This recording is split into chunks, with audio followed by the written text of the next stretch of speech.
JETS, Jets. What is going on, Jet fans? And welcome back to another episode of the Jets Board. I am Ryan Ward. I'm going to be your host today. And we are getting into episode 4 of our power rankings for every O-line group in the NFL. Today, we are taking a stroll to the NFC South. In the last episode, we talked about the AFC South. Now we're going to the opposite side, the NFC South.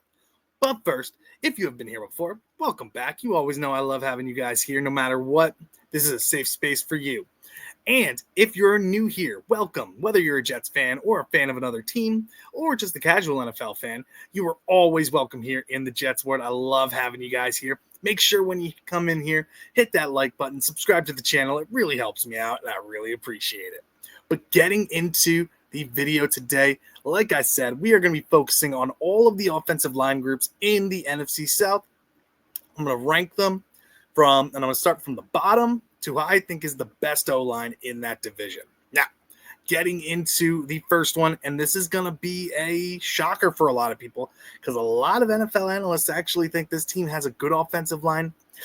I don't think so. I think their offensive line is okay, not great, but it will get the job done. They have some key figures on that offensive line. And in fourth place in the NFC South, I got the Buccaneers offensive line. Now, you're going to look at this and be like, they actually have some pretty good guys on that team. And you're right. But I just think the offensive line for the other teams in this division are better. And I think this division actually has one of the better offensive line groups at all the teams. But in fourth place for this division, I have the Bucs. Now, they have Tristan Wirfs at left tackle. He's 26 years old. He is a solid player. Dealt with some injuries last year, but he had a PFF grade of an 82.8. Solid. That is great. He's a very solid run defender, very physical offensive lineman, getting really good in the pass game as well. I really like Tristan Wirfs. He's a stalwart at left tackle. Then you get Ben Bredeson. He's 27 years old, PFF grade of 56.2. He's okay. He's not the best, but he will get the job done. Can have his missteps at times and can give up some big pressures, but a veteran in this league, overall a solid left guard. I like him. Not the best, though. At center, you got Graham Barton, 23 years old, PFF grade of a 55.8. He's young. He has got a ton of upside and more of a physical center. I think he could be really good, but for right now, he's one of the lower end centers in the league. At right guard, I got a player that I really love. It's Cody Mauch. He's 26 years old, PFF grade of a 75.4. He's a physical dude and just fun to watch. He's a really good player on that offensive line. I really like him. I think he's going to get better and better. Still young and has a ton of upside. And then lastly, you get to the right tackle. You get to Luke Goedeke, 26 years old, PFF grade of a 73.3. Overall, a solid unit. Like I said, this is a tough division to rank these offensive linemen because each team has a decent one with some great players on them. But right now, Buccaneers to me have the weakest one. Does it mean they're bad? No. But in this whole group in this division, I just think they might be the weakest offensive line. Still a solid one, though. If I were to rank them all out of all 32 teams, I think I would still rank these guys somewhat higher. I just have to look at all the teams. But Buccaneers are in fourth place in this division right now. Now, getting into it. Number 3, I have the Carolina Panthers. I really like the Carolina Panthers offensive line. I love some of the pieces they have on there. Ike Mekwonu, 24 years old. He was a player that I wanted the Jets to draft as a stalwart left tackle.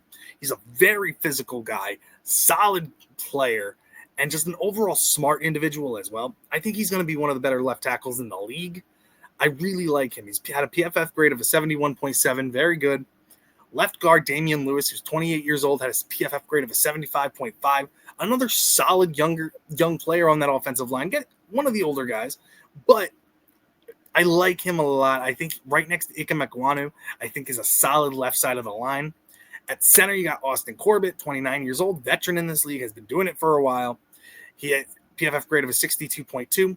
The guy's solid. I think he's going to have a bounce back year. I think he's going to do better next year with this Panthers team. I like him a lot.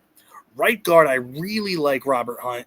I loved him when he was with the Dolphins. I really like him as a Panther as well. I wanted the Jets to go after him when he was a free agent at right guard. I really like him a ton and just think he's he's better than what a lot of people think at right guard. I really, really like him a lot. And at right tackle, you got Taylor Moton, 30 years old, PFF grade of a 77.7. Solid at right tackle. I think you have two stalwart tackles here. Taylor Moton is on the older side, but I still think he gets the job done. I really like this offensive line cohesion that they have. All players have played with each other for a couple of years now. I really, really like these guys, and I think they're just going to get better and better. And I think Bryce Young is going to have more protection and have a bounce back year and going to take another step forward thanks to this offensive line. But right now, that just shows how good the other two teams' offensive lines are. And getting into it, in third place, in second place, I have the Saints. I really like the upside for the Saints offensive line. Now, Kelvin Banks Jr. was looked at as one of the best tackles in this class, and he can play right side, he can play left side. They're going to have him as left tackle. He's 21 years old. In college, his last season in college at Texas, he had a PFF grade of an 86.2, great in pass blocking, great in run blocking. I like what they have in Kelvin Banks Jr. I think he's going to be a solid tackle for them for years to come. I really like him a lot.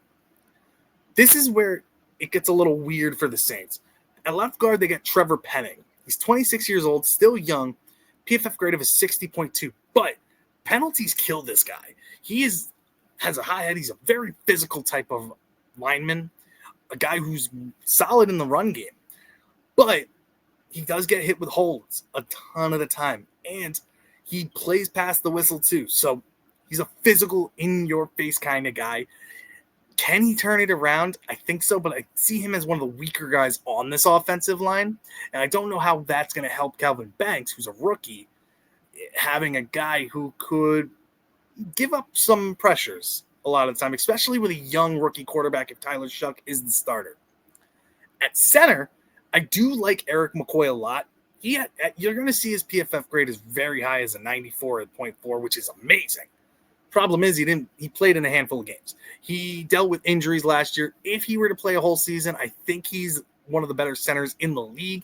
I like Eric McCoy a lot. I really do. I think he's solid on all facets of the game, from run blocking to pass blocking. I like him a lot, and I think he's good to work with a younger quarterback. At right guard, you got Cesar Ruiz, 26 years old, PFF grade of a 67.6.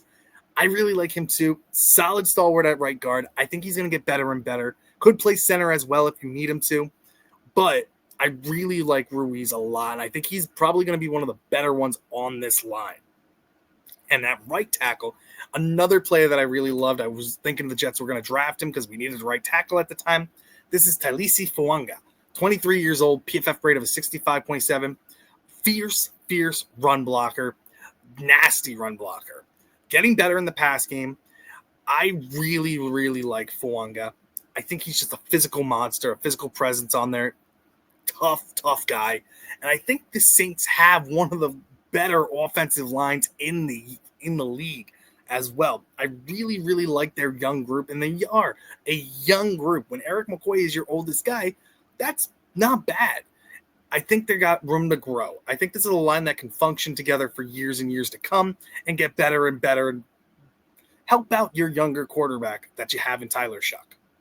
Or unless you trade for Jameis Winston, which could be a solid move for them too.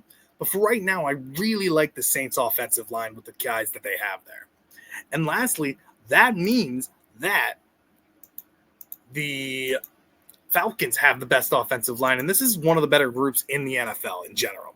They got Jake Matthews, who's 33, stalwart there, has been there for a long time, PFF grade of a 79.8, awesome left tackle, franchise left tackle. He's on the older side, but he's still really, really solid and great for the Falcons. Then you got left guard Matthew Bergeron, again, 25 years old, very young, but just getting better and better. PFF grade of a 70.9. Great overall, especially in pass game. Run game's getting better. Then you got your center, new guy, because they just lost their center to the Chicago Bears, which they really revamped their offensive line, especially in the interior. So Ryan Nuzil is going to get a chance. He's 27 years old. He's been in the league for a couple of years now, but a PFF grade of a 58.5. He's on the weaker side of this offensive line, but with the stability around him, I think he's going to make it work. And I think he's going to work well with Michael Penix. Then you got right guard Chris Lindstrom. Again, 93.5 PFF grade. He's 28 years old. Another monster of a lineman over here. And then you finish it off with right tackle Caleb McGarry, 30 years old, PFF grade of a 73.8. This team just has a stacked offensive line, really. Center is their weakest spot, but I think he's going to get better and better now that he's going to have a full year to play. And he's taking over for a really good center that they had there. But overall, I think the Falcons just end up having the best offensive line and one of the top ones in the NFL. So watch out for the Falcons. And if Michael Penix can take a step forward and play really well, this team could do something. They have weapons. Their offensive line is legit. And I like their head coach as well. I think he's okay. Let's see what the Falcons can do. But right now, they are the best offensive line group in this division, in my opinion. You might disagree, and that's okay. Let me know what you guys think. But that is my rankings for the NFC South offensive lines. Let me know what you guys think. If you agree with what my opinions are about these guys, let me know down in the comments. If you disagree, let me know. Please, I'd love to hear you guys' feedback. Let me know your power rankings as well for the divisions. I'd love to hear those and talk with you guys. I'm going to be going live Saturday night at 9 o'clock just to give my power rankings of all 32 offensive lines. So that's going to be the culmination of this series. I'm really excited about it. Please join me Saturday night at 9. And again, if you like this video, hit that like button, subscribe to the channel. And again, thank you for joining me in the JETS Jets Ward. Thank you guys so much, and I'll see you in the next one.